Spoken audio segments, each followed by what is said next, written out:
दर्शकबिन नमस्कार, सम्पूर्णलाई स्वागत गर्न चाहन्छौँ हाम्रा विभिन्न अनलाइन टेलिभिजनहरूमा। तपाईहरुको साथमा यहाँ आज पनि फरक भिडियो लिएर हामी उपस्थित भएका छौँ। फ्रेममा देखिराख्नु भएको छ खेम गौतम हुनुहुन्छ अनि साथै बहिनी हुनुहुन्छ, उहाँ चाहिँ कमला आचार्य। 2 दिनसम्म चाहिँ उहाँसँगै बस्नु भएको थियो केही समय अगाडि। उहाँहरू दुवैजना हुनुहुन्छ। भर्खरै उहाँहरू प्रहरी चौकी पुगेर आउनु भएको छ। कमला आचार्यको पोस्टमार्टम रिपोर्ट कस्तो आयो अथवा के हुँदैछ अनि कमला आचार्यको बारेमा चाहिँ के कुराहरू आउँदैछन्, के खुल्नमा आए, कसले नम्बर ब्लकमा राखेका रहेछन्, सम्पूर्ण कुराहरू हामी उहाँहरूलाई सोध्नेछौँ। खेम गौतम निरन्तर रूपमा लागि परिराख्नु भएको छ कमला आचार्यको न्यायको लागि। सर्वप्रथम दुवैजनालाई स्वागत गर्छु है। नमस्ते। धन्यवाद। खासमा अहिले तपाईहरू प्रहरी चौकी पनि जानुभएको थियो, यता म खेमसरतिर गएँ। के भयो कुरा? पोस्टमार्टम रिपोर्ट कस्तो आयो अथवा के हुँदैछ त? अब सर्वप्रथम त म सम्पूर्ण जो देश विदेशमा बसेर यो सुपर अनलाइन टेलिभिजन हेरिरहनु भएको छ उहाँहरू सम्पूर्ण दर्शकहरूलाई चाहिँ एकमुष्ट नमस्कार भन्न चाहन्छु। र यहाँ पथरीमा चाहिँ अहिले म जो डीएसपी कार्यालयमा आएको थिएँ, जो डीएसपी साहब चाहिँ छुट्टीमा हुनुहुन्छ, अहिले बेलुका आउँदै हुनुहुन्छ।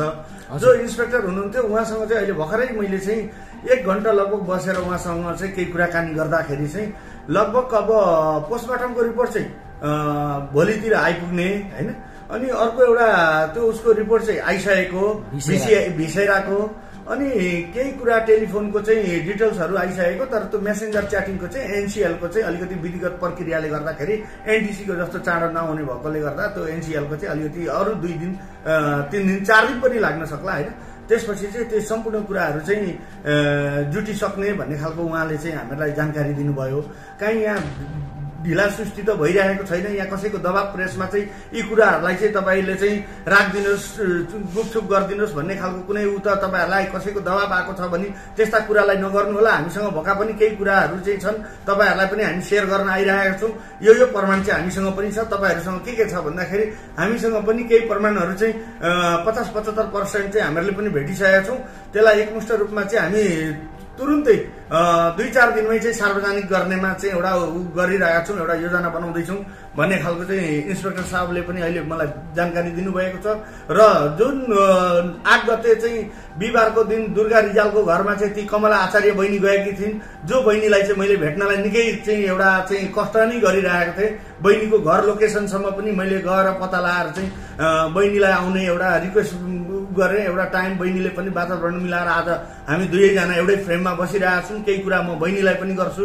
अब बहिनीले चाहिँ अब तिम्रो जो साथी थिइन् ती कति खालकी थिइन्, तिमीसँग कति खुलेर बोल्थिन्, उसँग कोही बोयफ्रेन्ड थियो या थिएन, तिमीलाई केही भनेको थियो थिएन? बहिनीले चाहिँ जे छ सत्य तथ्य मिडियामा धेरै साथीहरूले चाहिँ बहिनीको बारेमा पनि टीका टिप्पणी गरिरहनु भएको छ। त्यो टिका टिप्पणी गर्ने एउटा प्लेटफर्म नदिनु होला, सम्पूर्ण क्लियर गरिदिनु होला।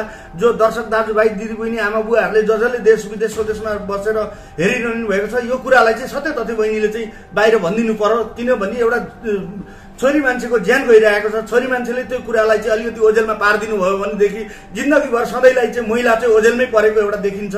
त्यसले गर्दा के हो त्यो दिनको वास्तविक अलिकति बहिनीले निकालिदिनु पर्यो। बिहिबार गएदेखि प्राय मोबाइलको च्याटिङमा कुरा गर्ने भएकोले यो पुलिस प्रशासनहरूले पनि मेन फोकस भनेको मोबाइलको मेसेजलाई गर्नु भन्न चाहन्छु। किनभने उसको भनेको बाहिरी रूपमा कोहीसँग पनि बोल्ने बानी थिएन। उसकोमा कल हतपति आउँदैन थियो भने कल रेकर्ड हेर्नुभन्दा बरु मेसेजलाई चाहिँ प्राथमिकता दिएर त्यही मेसेजतिर गएर को हो अपराधी भनेर त्यहाँबाट चाहिँ पत्ता लगाउन सकिन्छ भन्ने मलाई लागिरहेछ। भन्नाले यो घटना कसरी भयो त? आफै विष खाएको अथवा उसलाई विष खान बाध्य बनाएको के जस्तो लाग्छ? होइन, यो असम्भव हो। आफै कसैले पनि मर्ने कसैलाई रहर हुँदैन, नमरेको प्रार हुँदैन भने जस्तो जन्म पछि मृत्यु भनेको निश्चित छँदैछ हैन। जन्मेपछि एक दिन मर्नै पर्छ। तपाईँ त लागि परिराख्नु भएको छ नि त। के चाहिँ पत्ता लाग्यो त अहिलेसम्म अपराधी नै के छ? यहाँ चाहिँ अलिकति आज म सुन्दर हरेचा विराट चोकको चाहिँ नगरपालिकामा गएर पनि जो छैटौं शाखा प्रमुख चाहिँ अधिकृत हुनुहुन्थ्यो हैन, छैटौं शाखा प्रमुखलाई पनि जो शिक्षक उनले पुर्याउने हजुर जो भट्टराई सर हुनुहुन्थ्यो उहाँलाई पनि भेटेर मैले केही कुराहरू गरेको छु। उहाँले भन्नुभयो भोलि म प्रमाणले प्रुफले दोषी ठहरिए भनेदेखि म चाहिँ त्यो कानुनको कठघरामा चाहिँ सजाय भोग्न तयार छु होइन। अब अलिकति मेरो पनि कोही मिडियाहरूलाई चाहिँ नराम्रो तरिकाले चाहिँ सम्प्रेषण त्यसरी नगरिदिनु होला। अब धेरै मिडियाहरू आउनुहुन्छ भन्नुभयो, सबै मिडिया खराब हुनुहुन्न, केही मिडिया साथीहरू त्यस्तो हुनुहुन्छ होला होइन। तर सबैले चाहिँ त्यसरी एउटा चाहिँ सत्य तथ्यलाई मात्रै बाहिर निकालिदिनु होला, नराम्रोलाई एउटा न्युजको लागि त्यसो पनि नगरिदिनु होला। कसरी घटना भयो जस्तो लाग्छ तपाईँलाई? घटना चाहिँ कसरी घट्यो? यो घटना यो अलिकति कसरी घट्यो भने ती बहिनी अलिकति सोझी थिइन्, यिनको सोझोपनको फाइदा त्यो बुवासोले उठाइराखेको अवस्था हो। जुन बुवासोले सोझोपनको फाइदा उठाउँदै र यिनले स्वयं आफ्नै साथीलाई, क्लासमेटलाई होइन, आफ्नो हितैषी विदेशी दौतेरी कसैलाई पनि यो कुरा सेयरिङ केयरिङ नगर्नाले गर्दाखेरि यो यिनले चाहिँ आफ्नो कालगति सजाय चाहिँ आफैले भोग्नु परेको अवस्था र यिनले चाहिँ अलिकति अनुसन्धानमा चाहिँ अलिकति टाइम लाग्ने खालकै एउटा चाहिँ बनाइदिएर चाहिँ गएको हुनाले चाहिँ अलिकति हामीहरूलाई चाहिँ शंका गरेका मान्छेसँग पुग्न र तिनलाई सम्पूर्ण कुरा बुझ्नलाई चाहिँ अलिकति 2 दिन ढिला भएको मात्रै हो। तर यो सत्य तथ्य चाहिँ तुरुन्तै सार्वजनिक हुन्छ, आउनेछ। तपाईहरुलाई म ग्यारेन्टी नै दिन्छु 100 मा 100% ढुक्क हुनुहोस्, यो सत्य तथ्य चाहिँ निक्लिनेवालै छ। तपाईले त किटानका साथ भन्नुहुन्थ्यो नि त हैन? जस्तो अपराधीले 3 दिनसम्म जंगलमा कमला गकी होइन, अपराधीले कतै होटलतिर लग्यो के भन्नुहुन्छ नि, त्यो चाहिँ के हो कुरा? कतै होटलतिर होइन, मजाले होटलमा लगेर दाल भात मासु भात खुवाएर 2 दिनसम्म त्यसले ललाई पकाइ गरेर राखो। अब तिनको पनि त्यो पेटमा जुन 3 महिनादेखि मिन्स नभएको भनेपछि यिनलाई चाहिँ एउटा दबाई खाऊ, यसो गर, के गर, उसो गर, केही हुँदैन, आतिनु डराउनु पर्दैन। एकछिन जंगलतिर जाउँ, त्यही रेस्ट गर्दाखेरि हल्का भइहाल्छ, अनि घरतिर जाउँला आराम गर। यिनै खालका तिनले चाहिँ आश्वासन लोभहरू केही प्रलोभहरू देखाएर चाहिँ तिमीलाई केही भए म छु, तिम्रो पढाइ राम्रो छ, तिमीलाई क्वेसन मार्क्स दिउँला, तिमीलाई जागिर लगाइदिउँला होइन, एबिसी कुनै कुराहरू गरेर चाहिँ मान्छेले चाहिँ यिनलाई चाहिँ त्यो ठाउँमा पुर्याएको होइन। भनेदेखि कुकुर देख्दा होइन, एउटा बिरालो देख्दा डराउने मान्छे, कुकुर देख्दा त तपाईँ हामी जो कोही नै डराइन्छ, खासै बिरालै देख्दा चाहिँ डराइँदैन। तर यी चाहिँ बिरालो वर्गै पनि चाहिँ नभएको हुनाले हो कि भएको हुनाले हो, तर एउटा साधारण सानो बिरालोको बच्चा कुकुरै देख्दा पनि डराउने खालकी चाहिँ अरे यिनको यसो ब्याकग्राउन्ड यिनका साथीहरू सहकर्मीहरूबाट बुझ्दा आउँदै चाहिँ जस्तो कसैले लग्यो होटलमा राख्यो त्यसपछि जंगलमा पुर्यायो भन्ने चाहिँ तपाईको कुरा 100% त्यही नै छ। किनभने यो एउटा अनुसन्धानले पनि त्यही देखाइराखेको छ। किनभने यी काने पोखरीको चाहिँ 5 किलोमिटरको डिस्टेन्स भित्रको चाहिँ 20 सेन्टरमा चाहिँ त्यो जंगलमा बसेको अवस्था छैन, जहाँ कि नजिकै एउटा होटल पनि छ त्यो पथरीको होइन। त्यो पूर्वेली होटलबाट चाहिँ 300 मिटर पनि डिस्टेन्स टाढा नभएको अवस्थामा चाहिँ यिनको चाहिँ त्यो जुन एउटा चाहिँ मृत्युवरण अवस्थामा चाहिँ त्यहाँ उसको जुन त्यो शरीर भेटिएको थियो अचेत अवस्थाको। तपाईले यति किटान साथ भनिराख्नु भएको छ भने कसले चाहिँ त्यो अवस्थामा गर्यो त? को हो त अपराधी? यो अपराधीको हुन्छ जसले यिनलाई ललाई फकाई, जसले यिनलाई माया जालमा पारेको थियो, जसले चाहिँ 2-4 पैसा दिएर चाहिँ यिनलाई एउटा चाहिँ फसाइराखेको फकाइराखेको थियो, जसलाई चाहिँ यिनले पनि एउटा विश्वास गरिराखेको थिए, तिनै व्यक्तिले चाहिँ त्यो ठाउँसम्म पुर्याएको हो। हिँडिरहेछ होइन, त्यो व्यक्ति मतियार त खुलेआम हिँडिरहेछ। लगभग हामी हिँड्दा पनि आम्ने सामने उसँग कुइनो कुम ठोकिएर हिँडिरहेकै होला। तर त्यो मान्छेलाई अब प्रत्यक्ष हामीहरू तै होस् भनेर पक्र्नु नसकेको कारणले चाहिँ अलिकति फोन टेलिकमको यो कल डिटेल्सहरू र फेसबुक मेसेन्जर च्याटिङको पनि रिपोर्टहरूलाई अलिकति हामीहरू लिएर त्यो अलिकति हस्पिटलको पनि रिपोर्ट, यो सम्पूर्ण कुरा चाहिँ एकमुष्ट जुदा आएपछि चाहिँ त्यो व्यक्तिसम्म हामी डाइरेक्ट पुग्न सक्छौँ। त्यसैको लागि अरू 2 दिन ढिला भएको हो। लगभग कति पर्सेन्ट चाहिँ पत्ता लागिसक्यो त? होइन, यसमा पत्ता त 90% लागेको छ होइन। 99 लाग्दा त 1% नपुग्दाखेरि त्यहाँ उ गर्न सकिँदैन। कोही मान्छे हस्पिटलमा एकदमै सिरियस हुन्छ, सर 1% चान्स छ भन्छ। 50-50 भनेको त मान्छे लाइफ रिटर्न लाइफ हुँदैन, फर्किँदैन भने 1% चान्सको मान्छे कुनै बेला फर्केर जीवित रहेको पनि अवस्था छ यो हाम्रो नेपाली इतिहासमा। भनेपछि 90% पत्ता लागिसक्यो। 90% पत्ता लागिसकेको छ। हामीहरूले सिधै गरेर त्यसको कटकारमा पक्रेर चाहिँ सार्वजनिक गर्न मात्रै नसकेको, किनभने अलिकति सिस्टम पारदर्शी र विधिवत तरिकाले हामीहरूले गर्नुपर्ने भएकोले अरू 2 दिन चाहिँ 48 घण्टा अरू लाग्ने चाहिँ समय भएको। प्रमाण जुटाउन थोरै बाँकी छ, लगभग 90% अपराधी पत्ता लाग्यो भन्नुहुन्छ? होइन, 90 नभएर 91 पनि लाग्यो, तर 99 हुँदा त 1%ले मान्छेलाई पक्र्न सकिँदैन भनेदेखि 91% पत्ता लागिसकेको छ। जुन मैले चाहिँ 24 घण्टाबाट 48, 72 हुँदै 96 घण्टा नाग्दैन भनेको थिएँ, अहिले मैले भनेका कुराहरू चाहिँ 24-48 घण्टा भइसकेका छन् भने अरू 48 घण्टा रिमेनिङ बाँकी नै छ हामीसँग समय होइन। र हामी एकदम त्यो फटाको चाहिँ एकदम नजिक, हामी चाहिँ त्यो मतियारको चाहिँ एकदम नजिक पुगिसकेको अवस्था छ। तपाईहरुले हाम्रो यो उसबाट चाहिँ जुन न्यूज सम्प्रेषणबाट हेर्दै गर्नु होला, तपाईले 2-3 दिन भित्रमै यो मतियारलाई चाहिँ देखिसक्नुहुन्छ। किनभने अब समय पनि अलिक बढी नै भइसकेको छ। आज मृत्यु भएकै पनि 9 दिन 10 दिन भइसकेको छ। त्यसले गर्दाखेरि अब 2 दिनमा चाहिँ यो मान्छे पत्ता लागिसक्छ। जस्तो बहिनीतिर गएमा थोरै हैन, जस्तो बहिनीको स्वभावमा केही परिवर्तन आएको थियो? ऊ अलिकति जस्तै तालिमको बेला चाहिँ अब मिन्स भरै पेट दुखेर हो कि के हो, तर अनुहार चाहिँ अलिकति अँध्यारै बनाएको थियो पहिले भन्दा चाहिँ। बिहिबार भन्दा शनिबार चाहिँ अलिकति अनुहार अँध्यारै थियो। जस्तो महिनावारी 3 महिनासम्म नभएको कुरा तपाईँलाई थाहा थियो? मलाई भनेनन् उसले। त्यही मलाई के भनेर छुट्टिनु भने मिन्स भयो दिदी म घर जान्छु भनेर छुट्टिनु। मेन भनेको कसले लगेको थियो? जस्तो कोसँग जानुभएको थियो? सरसँग जानुभयो भन्ने शुक्रबार हाम्रो घरसम्म सरले छोडिदिनु भयो होइन। शनिबार अनि 4 बजेपछि छुट्टी भएपछि सरसँग विराट चोक बुधबारसम्म छोडे भन्नुभयो। त्यो मलाई के थाहा होइन, छोड्नु भएन त्यो त मैले हेर्ने कुरा आएन होइन। तर बुधबार छोडे चाहिँ भन्नुभयो, तर सरसँग 4 बजे स्कुटीमा उ भएको।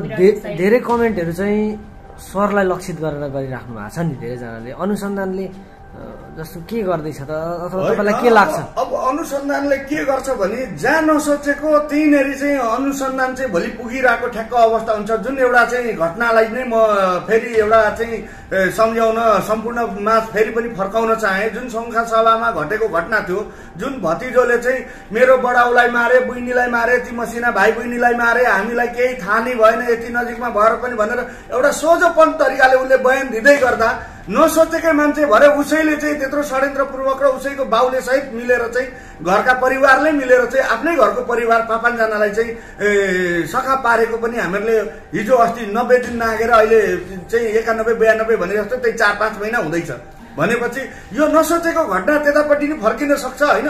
चाहे यो राईमा होस्, तामाङमा होस्, गुरुङमा होस्, गौतममा होस्, छेत्री बाहुन होइन, आचार्य कुनै पनि जात थरमा, रिजाल कुनै पनि जात थरमा पनि एउटा चाहिँ दाजुले बहिनी नभनेको अवस्था, बाउले छोरी नभनेको अवस्था होइन, भेनाले साली नभनेको अवस्था होइन, देवरले भाउजू नभनेको अवस्था घटेका छन् भने भोजुरको ठाउँमा पनि चाहिँ अब सबै आचार्यलाई यो नबिजाओस् नपरोस्। तर पनि जुन खोटाङ दिक्तेल भन्ने ठाउँमा चाहिँ होइन यो आचार्यको चाहिँ एउटा ठुलो बस्ती नै छ। त्यो बस्तीमा चाहिँ धेरैवटा घटना घटेका छन्। त्यहाँ चाहिँ जुन एउटा आचार्य टोल भनेर त्यहाँ बस्नलाई पनि कतिपय अलिकति सबै अब्बल राम्रा व्यक्तिहरूलाई चाहिँ त्यहाँ अलिकति हिलो छिटा लागेको जस्तो महसुस त्यहाँका व्यक्तिहरूले गर्नुभएको छ र मसँग पनि कुनै संवादमा कुराहरू उहाँहरूले गर्नुभएको छ। त्यहाँ चाहिँ ती खालका घटना घटेका थिए। कतै त्यही खालको घटना त यहाँ होइन, त्यता घरपट्टि पनि फर्किनुपर्छ है खेमसर भन्ने खालको चाहिँ त्यहाँ मलाई पनि अलिकति बाहिरबाट मान्छेहरूले भन्नुभएको हुनाले मैले यो कुरालाई उठाएँ। यसलाई अनर्थ नलिउँ, भले भोलि त्यो नपरोस् होइन, तर दोषी चाहिँ नहुन्क्योस्, निर्दोष पनि नपरोस् भन्ने हिसाबले अलिकति हामीले निगरानी राख्दा सबैतिर राख्नुपर्छ। अब काकीले पनि कुनै मिडियालाई चाहिँ त्यहाँ गएर भिडियो खिच्दै गर्दा चाहिँ अब नानी चाहिँ मिन्स नभएको 3 महिना भएको थियो, दबाई खाकी थिए भन्ने खालको चाहिँ उहाँले गर्नुभएको रहेछ। त्यो चाहिँ युट्युबमा पनि चाहिँ नहालिदिनु होला भन्ने कुरा उहाँले गर्नुभएको रहेछ। त्यो कुराले गर्दाखेरि अलिकति के हो सत्य तथ्य आओस्, नराम्रो कमेन्ट पनि हामीले नगरौँ, एउटा सिस्टमेटिक पारदर्शिक र एउटा सभ्यता तरिकाले उ गरौँ होइन। दोषीलाई सत्य तथ्य हामीले निकाल्ने नै छौँ। ल अन्त्यमा छौँ, बहिनी के भन्नुहुन्छ? यो दोषी चाहिँ जति सक्दो छिटो पत्ता लगाउन सकियोस् र कारबाही गर्न पनि सकियोस् भन्छु म। 2 दिनसम्म तपाईँसँग हुँदाखेरि तपाईँलाई केही नै थाहा भएन त? उसले केही नबोल्ने, बोलाएर बोल्ने, नभए नबोल्ने बानी थियो। उसले च्याटिङमै कुरा गर्ने बानी थियो क्या। मोबाइलमा मेसेज गरिरहने, मेसेज गर्ने कसलाई गर्थ्यो नि त मेसेज चाहिँ? त्यो मैले चाहिँ हेरिन। तिमीले हेर्नु पर्थ्यो, तिमीले हेरिन, मलाई थाहा भएन, त्यो भएन, यो भएन भन्नु भन्दा पनि तिम्रो साथी हो, तिम्रो साथी मरेको तिमीले खबर सुनिसकेपछि तिमीले छाक जुठो बारेनौ साथीको निम्ति 1 छाक बारिहाल्नु पर्यो। के बार्यो, के खायो, के खाएनौ त त्यति बेला?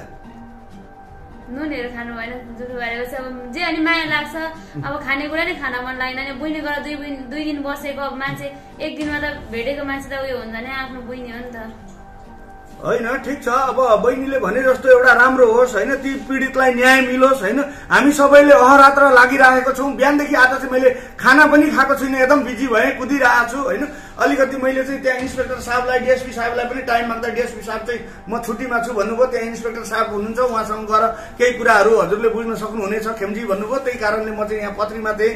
अहिलेसम्म चाहिँ म घर पनि पुगेको छुइनँ, बिहानदेखि निक्लेको, खाना पनि खाएको छुइनँ। ठिक छ, हामीहरूले सत्य तथ्य तपाईँहरू सम्पूर्ण दर्शकमा चाहिँ हामीहरूले आमा बुवा दाजुभाइ दिदीबहिनीहरूलाई चाहिँ यो हामीले चाहिँ सत्य तथ्य निकालेर चाहिँ हामीले देखाउने छौँ।